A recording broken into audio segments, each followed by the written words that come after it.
Birthdays are supposed to be about gratitude. At least that's what I thought. I'd spent the whole week preparing for my son Alex's 25th, booked the venue, paid for the catering, even chipped in for the DJ he wanted. I wanted it to be perfect, because no matter how old he got, he was still my boy. The banquet room buzzed with music and chatter. Friends filled their glasses, laughter spilling louder than the speakers. When the lights dimmed and Alex walked up to the mic for his toast, I clutched my glass, smiling through the blur of pride and wine. "Thanks for coming, everyone," he said, grinning. "Big 25 today, quarter of a century. I wouldn't be here without all of you." Well, except maybe one person. Everyone laughed. I smiled, ready for the nod, the thank you, the one line that would make the years of double shifts and sleepless nights worth it. But Alex's eyes slid toward me and his grin sharpened. "My mom, yeah, she's here, always here, two here if you know what I mean. Still paying my rent, still showing up everywhere, still acting like I'm 12. The laughter was different this time, rougher, louder, at my expense. "She just doesn't get it. I'm an adult now. I don't need someone hovering over me like I'm helpless. It's like having a second shadow I can't get rid of. Honestly, sometimes I think she's just pathetic." The room erupted, glasses clinked, friends smirked, and my face burned hot enough to boil the wine in my hand. Pathetic. My son, my baby, the one I bled for, broke for, lived for, called me pathetic on his birthday. I forced a smile, throat tight as glass. My heart beat hard, not from pain, but from something colder, something sharper. Because he thought humiliating me in front of his friends made him powerful. But Alex had no idea. The rent? My name was on the lease. The car he drove? My loan? My payments? The so-called independence he bragged about? An illusion stitched together by my sacrifices. He thought he could cut me down in public? Then it was time he learned what betrayal really tasted like. The next morning, I woke up with a splitting headache and crystal-clear vision.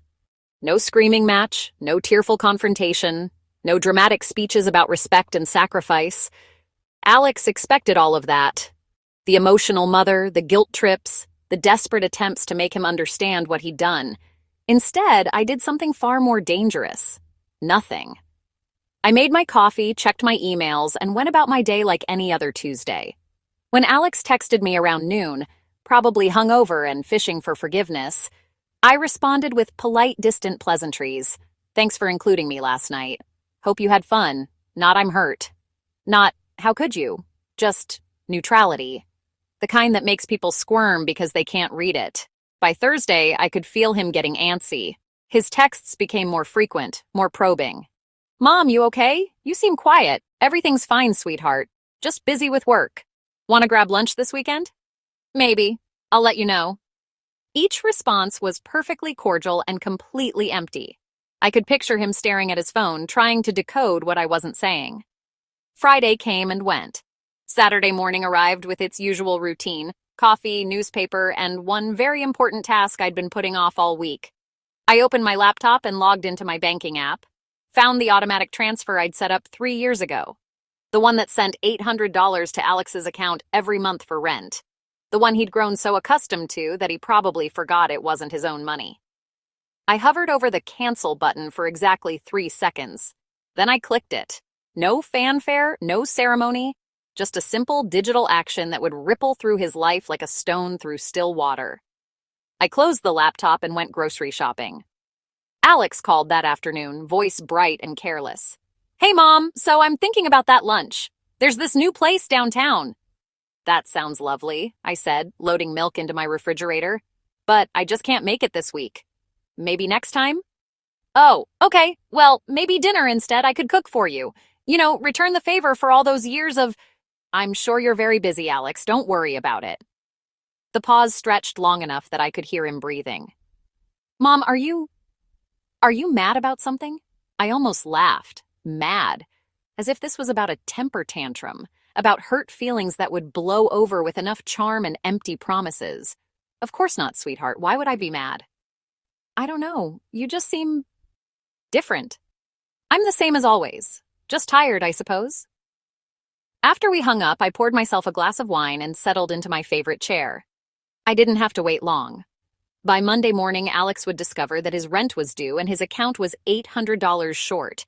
He'd call the bank first, assuming it was an error. Then he'd check his own account twice, maybe 3 times. And finally, if he was smart, he'd start to wonder. But knowing Alex, he'd probably just assume I'd forgotten, that his pathetic, hovering mother had simply made a mistake. The doorbell rang Tuesday evening.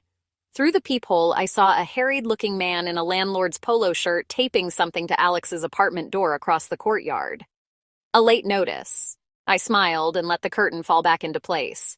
The real education was about to begin. Alex called Wednesday morning at 7:30.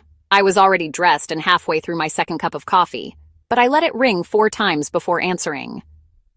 "Mom?" His voice was tight, strained. Did you forget to transfer my rent money this month?" I took a slow sip of coffee. "I'm sorry, what?" "The rent transfer. It didn't go through. My landlord is threatening eviction if I don't pay by Friday." "Oh my." I made my voice sound mildly concerned, the way you might react to news that someone's houseplant was dying. "That does sound stressful. Can you send it today?" I tried to cover it myself, but my account's a little short, and "Alex, I'm afraid I can't help you right now. I'm having some financial difficulties of my own." The lie slid out smooth as silk. The truth was, I had more money saved than he'd ever seen in his lifetime. 25 years of careful budgeting, smart investments, and putting his needs before my own wants had built me a comfortable nest egg. But Alex didn't need to know that. Not yet. "Financial difficulties? Mom, what are you talking about? You just paid for my entire birthday party." "Yes, and that was quite expensive. I'm afraid I overextended myself." The silence stretched long enough that I wondered if the call had dropped. But what am I supposed to do? I can't get evicted." "I'm sure you'll figure something out, sweetheart. You're so independent now." I hung up before he could respond. Thursday passed quietly. Friday brought another call, this one at 6 in the morning. "Mom, please, I'm begging you. I need that money. I've tried everything." "Have you tried asking those friends from your party? They seemed to think you were so capable and self-sufficient." Another silence. I could practically hear the gears turning in his head, finally connecting his humiliation of me to his current predicament. "This is about the party, isn't it?" "Mom, I was just joking around. I didn't mean—" "Of course you didn't mean it," I said pleasantly. "People say such silly things when they're having fun." The car situation resolved itself the following Tuesday. I was watering my garden when I heard the tow truck rumbling down our street. Through the fence slats, I watched them hook up Alex's silver sedan, the one I'd co-signed for, the one whose payments came directly from my account every month. I'd canceled that automatic payment the same day I'd canceled his rent transfer. My phone buzzed 20 minutes later. "Mom, they just took my car. They said the loan defaulted. There has to be some mistake." I set down my watering can and walked inside, settling into my kitchen chair before answering. "That's terrible, Alex. Did you call the bank?" "Of course I called the bank. They said the cosigner stopped making payments." His voice cracked with panic and rage. "You're the cosigner, Mom. Why did you stop making payments?" "Oh, that." I examined my fingernails, noting I was overdue for a manicure. "Well, you see, I've been thinking about what you said at your party, about being independent, about not needing me hovering over you." "I didn't mean the car payments." "Didn't you? You seem so confident about handling your own life. I thought I'd give you the chance to prove it." "But I can't afford the car payments. You know I can't afford them." "Then perhaps you shouldn't have taken out a loan you couldn't afford." "I took it out because you said you'd help. You promised." I smiled at the desperation in his voice. "I did help, Alex. For 3 years I helped. Every single month without fail. But you know what? Pathetic people don't have much energy to keep bailing out ungrateful children." The words hung in the air like smoke. "Mom, please, I'm sorry. I'm really, really sorry. I didn't mean what I said." "Oh, but you did mean it. You meant every word. You just didn't think there would be consequences." I could hear him breathing hard, probably pacing around his apartment, the apartment he might lose in 2 days if he didn't figure out his rent situation. "What do you want me to do? What do you want me to say?" "Nothing, sweetheart. I don't want you to say anything. Actions speak louder than words, don't you think?" I hung up and turned off my phone. Because if Alex thought losing his car was devastating, he had no idea what was coming next. The real lesson hadn't even started yet.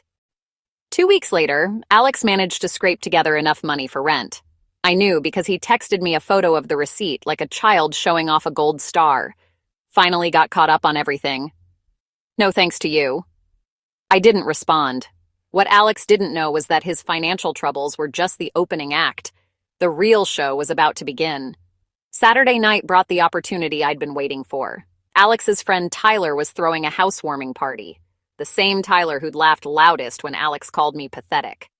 Tyler had invited me, probably out of politeness or habit, never expecting I'd actually show up. But I did. I arrived fashionably late, carrying a bottle of expensive wine and wearing my best dress.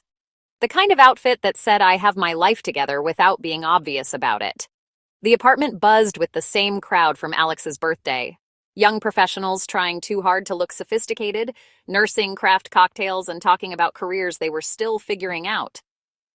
Alex spotted me first. His face went through several expressions: surprise, panic, something that might have been shame, before settling on forced cheerfulness. "Mom, I didn't know you were coming. Tyler invited me, such a sweet boy." I smiled warmly at Tyler, who looked like he'd swallowed his tongue. I wouldn't miss celebrating his new place. The group fell into an awkward rhythm, unsure how to behave with the woman Alex had publicly humiliated in their presence. I played the perfect guest, complimenting Tyler's decorating choices, asking thoughtful questions about everyone's jobs, being charming without being intrusive. Everything Alex had claimed, I wasn't. When the dinner bill arrived at the trendy restaurant Tyler had chosen for the after-party, I watched the familiar dance begin. Everyone reaching for their wallets, calculating their share, the subtle competition of who could appear most generous. Alex pulled out his card with a flourish. "Don't worry about it, guys. Dinner's on me." I had to admire his audacity. 2 weeks ago he was begging me for rent money, and now he was playing the big shot again. The server returned 5 minutes later with an apologetic expression and Alex's declined card. "I'm sorry, sir. This one didn't go through. Do you have another card?" The table went quiet. Alex's face flushed red as he fumbled through his wallet, pulling out another card with shaking hands. Just try this one." Declined again. The silence stretched like taffy. I watched Alex's friends exchange glances, the same friends who'd found his independence speech so amusing. Now they were seeing what that independence actually looked like. "I can get this," Tyler offered quietly, but the damage was done. Alex's humiliation was complete and public, a perfect mirror of what he'd done to me. But unlike me, he had no backup plan, no hidden resources to fall back on. He'd built his entire image on money that wasn't his. After dinner, Alex cornered me outside the restaurant while the others hailed cabs. "I know you did something," he hissed. "My cards worked fine yesterday. This is you, isn't it?" I tilted my head innocently. "I'm not sure what you mean, sweetheart. Don't play dumb. You're sabotaging me. You're trying to ruin my life." "Ruin your life?" I laughed, a sound like breaking glass. "Alex, I built your life, every piece of it. Your apartment, your car, your credit history, even the confidence you had to stand up there and call me pathetic. All of it came from me." His friends were walking toward us now, close enough to overhear. "I can destroy what I created just as easily," I continued, my voice carrying just far enough. "But I don't have to lift a finger. You're doing it all by yourself." The next morning, Alex called crying. Actually crying. Like he hadn't since he was 8 years old and broke his arm falling out of a tree. "Mom, please, I'm sorry. I'm so sorry. I didn't mean any of those things. I was drunk and stupid and—" "You were sober when you wrote the speech, Alex. I saw you practicing it." "I'll do anything. I'll apologize publicly. I'll post on social media. Whatever you want." Something in his voice made me pause. Too eager, too desperate, too calculating. "That's very sweet, Alex, but apologies are just words, and you've already shown me what your words are worth." "Then what do you want? Just tell me what you want." I smiled, even though he couldn't see it. "I want you to be the independent adult you claim to be. Figure it out yourself." After I hung up, I did some digging. A few phone calls to old friends, a little social media investigation, some gentle questioning of neighbors. It didn't take long to discover the truth. Alex wasn't planning to change. He wasn't planning to grow or learn or become a better person. He was planning to manipulate me back into funding his lifestyle. The tears, the apologies, the promises, all of it was performance art designed to get access to one thing: the trust fund his father had left him, the one I controlled until Alex turned 30, the one worth more money than his little brain could properly calculate. He thought he could fake his way back into my good graces long enough to get his hands on that money.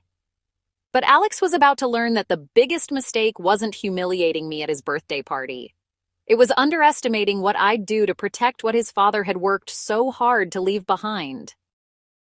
Monday morning found me in my lawyer's office, a manila folder thick with documents spread across the mahogany desk. "Are you absolutely certain about this, Patricia?" David Harrison had been our family attorney for 15 years, had drawn up my husband's will, had watched Alex grow from a sulky teenager into whatever he was now. These are fairly drastic changes. I leaned back in the leather chair, completely calm. "I'm certain. The original terms were simple. Alex gains full access to the trust at 30, or earlier if you deemed him financially responsible and emotionally mature. And do you think he's demonstrated financial responsibility?" David glanced at the police report I'd brought. Alex's recent arrest for driving without insurance after his car was repossessed. Point taken. What about emotional maturity? Another glance, this time at the printed screenshots of Alex's social media posts from the past month. Angry rants about ungrateful parents, bitter complaints about being cut off for no reason, even a few posts that came dangerously close to threatening me. "I see your point," David said quietly. "Good. Then let's discuss the new terms." I pulled out a sheet of handwritten notes, my requirements carefully outlined in black ink. First, Alex must hold steady employment for 12 consecutive months. Not gig work, not freelancing, a real job with benefits and taxes. David nodded, making notes. Second, he must write a formal letter of apology. Not to me. I don't want his hollow words. To his late father. A letter acknowledging that he's failed to honor the man who worked himself to death to provide for our family. That's quite specific. Third, he must complete community service, 50 hours working with families in need.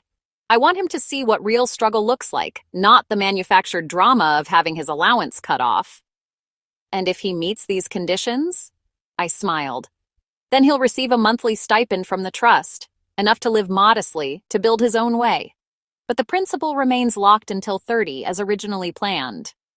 And if he doesn't meet them, then the trust gets donated to charity when I die, every penny of it. David set down his pen. "Patricia, that's over $2 million. I'm aware. Are you sure Alex understands what's at stake?" "Oh, he will." That afternoon, I invited Alex to lunch, a public place, the same restaurant where his card had been declined. I wanted him on familiar ground, somewhere that would remind him of his recent humiliation. He arrived 10 minutes early, nervous energy radiating from every gesture. Freshly shaved, wearing a button-down shirt I'd bought him for Christmas, trying so hard to look like the responsible adult he'd never bothered to become. "Mom, thank you for meeting with me. I've been thinking about everything, and I realize..." I held up a hand. "Before you launch into whatever speech you've prepared, there's something you need to know." His face shifted, hope flickering in his eyes. He thought this was about forgiveness, about me caving to his manipulation. "I've made some changes to your trust fund." The hope died instantly. "What kind of changes?" I pulled out a copy of the revised documents and slid them across the table. Watched his face as he read through the new conditions. Watched the color drain from his cheeks as he realized what he was looking at. This is blackmail. This is accountability, Alex. Something you've never experienced in your 25 years. "You can't do this! Dad left that money for me!" His voice was rising, drawing stares from other diners. I remained perfectly calm, cutting my salad into precise bites.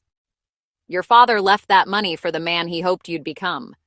not the spoiled child throwing a tantrum in a restaurant. I'm not throwing a tantrum. Aren't you?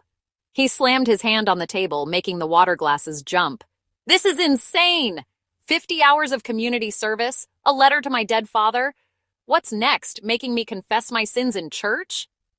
If you think those requirements are unreasonable, then you're proving exactly why they're needed. I reached into my purse and pulled out a thick folder, setting it beside his plate. What's this? Receipts. Alex frowned, opening the folder. His confusion turned to shock as he flipped through page after page of documents. Rent payments for the last 3 years, car loan statements, insurance premiums, your college tuition, all 4 years of it, your student loan payments, which I made after you graduated, your credit card bills from that trip to Europe, the security deposit for your apartment, the furniture I bought to fill it. Each page represented thousands of dollars, years of my life spent working overtime to fund his dreams. The total comes to just over $400,000, I said pleasantly. That's how much of my own money I've spent on your independence. Alex stared at the numbers, his mouth opening and closing like a fish. Your father's trust fund is worth $2.3 million. Subtract what I've already invested in you, and you're looking at just under $2 million in inheritance. I leaned forward. But every dollar of that money represents your father's sacrifice. He worked 60-hour weeks for 20 years, missed your school plays and baseball games, aged himself into an early grave, all so you could have opportunities he never had. Alex's hands were shaking now. And you repaid that sacrifice by calling the woman who raised you pathetic in front of an audience, for laughs. I stood up, leaving money on the table for my meal. The new terms stand, Alex. You have until your 30th birthday to prove you're worthy of your father's legacy. If not, I let the words hang in the air. If not, that money goes to families who understand what sacrifice means, families who wouldn't bite the hand that feeds them. As I walked away, I heard Alex's voice behind me, desperate and broken. Mom, wait! Please! But I didn't turn around. Because the son who deserved my attention, my forgiveness, my unconditional love, that son wouldn't have needed an ultimatum to treat me with basic human dignity. And the Alex sitting in that restaurant crying over his trust fund? He was about to learn what real consequences felt like. 3 weeks passed in blessed silence. No calls, no texts, no desperate visits to my doorstep. For the first time in years, I went about my life without Alex's drama consuming my thoughts. I assumed he was licking his wounds, maybe finally getting that job he'd need to meet the trust conditions. Part of me even hoped he was taking the requirements seriously. I should have known better. The call came from Tyler on a Thursday evening. Mrs. Patterson, I'm really sorry to bother you, but I thought you should know what Alex has been saying. I set down my tea and settled into my favorite chair. What kind of things, Tyler? He's telling people you've lost your mind, that you're having some kind of breakdown and making crazy demands because you can't handle him being independent. I wasn't surprised. Disappointed, but not surprised. He's also saying you're stealing his inheritance, that his dad would be horrified by what you're doing. That one stung. My husband had been gone for 7 years, but Alex invoking his memory to justify his behavior felt like a new low. There's going to be a dinner party Saturday night, Tyler continued. Alex asked me to invite you. He says he wants to clear the air and help everyone understand the real situation. I smiled. How thoughtful of him. I'll be there. Mrs. Patterson, I don't think... Tyler, sweetheart, trust me, I can handle my son. Saturday arrived crisp and clear. I dressed carefully. Not too formal, not too casual. The kind of outfit that said I'm completely in control without having to announce it. Tyler's apartment was packed with the usual crowd, plus a few faces I didn't recognize. Alex had clearly invited reinforcements, people who only knew his version of events. He greeted me at the door with a performance of affection that would have won awards. Mom, I'm so glad you came. I've missed you so much. The hug he gave me was just a little too tight, just a little too long. For the audience, not for me. Dinner was an elaborate affair. Thai takeout arranged on real plates, wine glasses that actually matched, even cloth napkins. Alex was trying to prove something, though I wasn't sure what. The conversation stayed light through the meal. Work stories, weekend plans, harmless gossip about mutual acquaintances. But I could feel the tension building, the sense that everyone was waiting for the main event. It came with dessert. "So," Alex said, refilling wine glasses with theatrical flourish. "I wanted all my closest friends here tonight because I need to address some rumors that have been going around. Here we go. Some of you might have heard that my mom and I are having some disagreements, and I want to set the record straight." He turned to me with that same fake smile. "Mom's been going through a really difficult time lately. Dad's been gone for 7 years now, and I think the loneliness is finally catching up with her." Murmurs of sympathy rippled around the table. Several people looked at me with pity. "She started making some pretty unreasonable demands about my trust fund, asking me to jump through hoops that have nothing to do with financial responsibility and everything to do with, well, control." More murmurs, these ones more uncomfortable. "I love my mom," Alex continued, his voice breaking just a little.